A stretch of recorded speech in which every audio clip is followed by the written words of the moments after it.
Hi everyone, I'm Ian. Do you ever feel like there's a console-shaped void in your heart that not even Nintendo, Sony, or Microsoft can fill? Yeah, me neither, till I found a PS Vita under my bed next to a dead spider and 3 sticky Xbox discs. There are consoles that we loved, consoles that we remember, and consoles that shaped our childhood. But there's also a lot of consoles that you've never heard of. So let's explore the consoles that asked, what if we tried? And the market replied, please don't. Starting all the way back in 1976, the Fairchild Channel F. This is not Fairchild Republic, makers of the A10 Warthog, but instead Fairchild Camera and Instrument, makers of cameras for spy planes in World War II. The Channel F was actually the first console to ever use cartridges. Prior to this, all consoles were Pong consoles, or consoles that had all the games built into them, typically clones of Pong. But just because it was revolutionary, that doesn't mean that it was popular. You know, like the Wii U. The Channel F didn't sell very well, around 350,000 units, which sounds good, except the Atari 2600 sold around 300 million. After fairly poor sales, Fairchild sold the technology to Zircon International, and the console was later discontinued in 1983. Casio, a company known for calculators, cameras, and watches, also made a console. They actually made 3. The first 2 aren't very interesting. The PV-1000 and PV-2000 were MSS-based game consoles that played various Atari 2600, ColecoVision, and Intellivision games. Now the third one is really weird. What, are they gonna put a printer or something in it? The big gimmick of the Casio Loopy was the fact that it had a printer built into it. Why? The Loopy was a Japan-only console that was targeted to young girls. This is an interesting idea, but it didn't work out very well. There's no official sales figures, but seeing how used ones go for about $300 to $400, I don't think they did very well. The Loopy also only had 11 games, all of them being story or art games. But what about the printer? Why would they put that in there? Well, seeing how several of the games are art games, you could use the printer to print out your designs. The printer was even color, and they were stickers. This is a really cool idea that had quite poor execution. I think that if they just marketed it to kids instead of only girls, they could have had a popular console. Apple. No. Apple, the computer company. Makers of many things such as the iPhone, iPod, and Mac, Apple actually made a game console.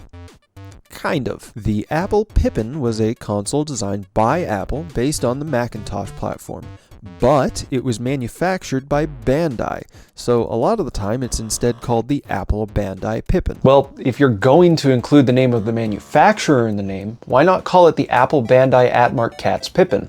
I mean, all of those companies manufactured the Pippen in some part of the world. Nevertheless, the Pippen didn't sell very well, totaling around 42,000 units worldwide. And so it only had a manufacturing run from 1996 to 1998. Part of the problem was the fact that the Pippen was very underpowered hardware.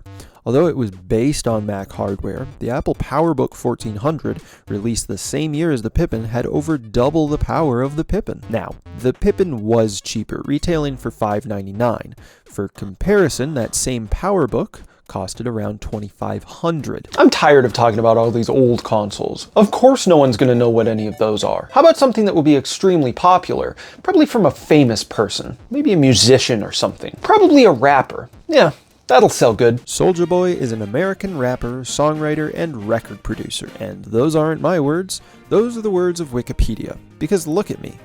Do I look like I know anything about Soulja Boy? But in December of 2018, Soulja Boy released his very own game console, called the Soulja Game Console.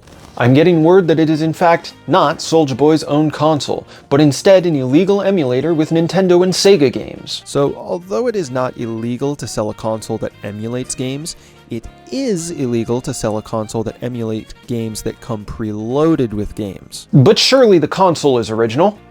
Right? Yeah, no. The Soulja Game Console was actually a rebranded version of an existing console made by the Chinese company Anbernic. By the end of December, Soulja Boy pulled his consoles off store shelves, after receiving threats of lawsuits from Nintendo and Sega. But before this, he also announced that he would be releasing 2 more consoles, the retro Soulja Boy Mini and the Soulja Game Fuse, which look like a Game Boy and Xbox One respectively. From what I can tell, neither of these were ever released, which is surprising. Soulja Boy also released the Soulja Game Handheld.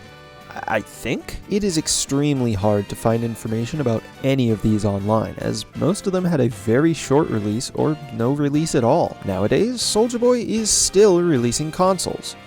Sort of. He went on to partner with TRDR Pocket to release the Soulja Boy game, a game console that has Netflix, Spotify, and Apple Music pre-installed, for some reason. It would appear Soulja Boy is quite the businessman. Or scammer. I don't know, I get those two confused a lot. TRDR Pocket doesn't make the Soulja game anymore.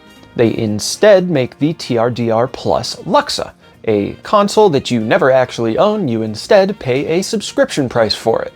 And if you stop paying, they will lock you out. Nothing but the best. Thank you for watching. If you enjoyed the video, hit the like button. If you want to keep up with what I'm doing, hit subscribe. And if you have any recommendations for videos to make, leave it in the comments.